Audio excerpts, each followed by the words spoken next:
Did I hear a ding? Did it ding? It dinged. Okay. Thanks for having me out. Stephen here from Waterproof Solutions.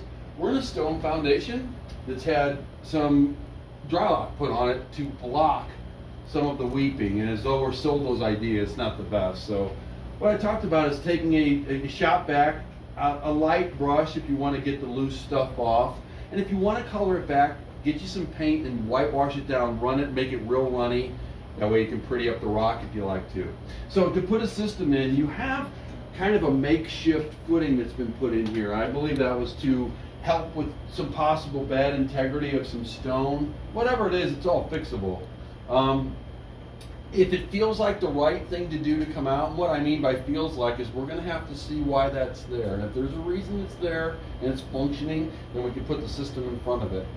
We're just going to have to see. So that's part of the nuance to this. Now the other thing I'd like to talk about is, besides us having a walkout, and does that walkout, can we use that? Mm-hmm. Great. The other thing I want to talk about is we can get rid of this nice long hose for you, just like the last house I was at. Guys, I'd like to see a stack pipe put in that goes into our system so that she doesn't have to trip on this anymore.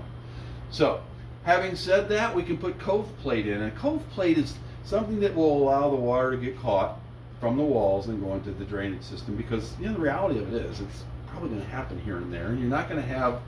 Now let's talk about the outside.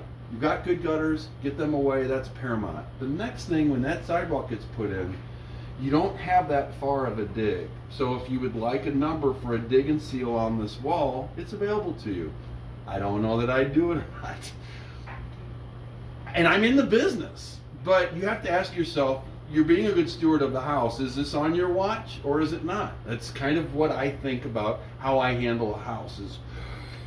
Is it going to hurt if I don't? Probably not. We're probably pretty static at this point if you allow it to bleed, where it might. If it gets to be accessible, a part of a sidewalk coming out and back isn't the end of the world either, like drywall. So something for you to consider. So we'll put a system in that will go all the way around this house. We'll be able to walk around the back.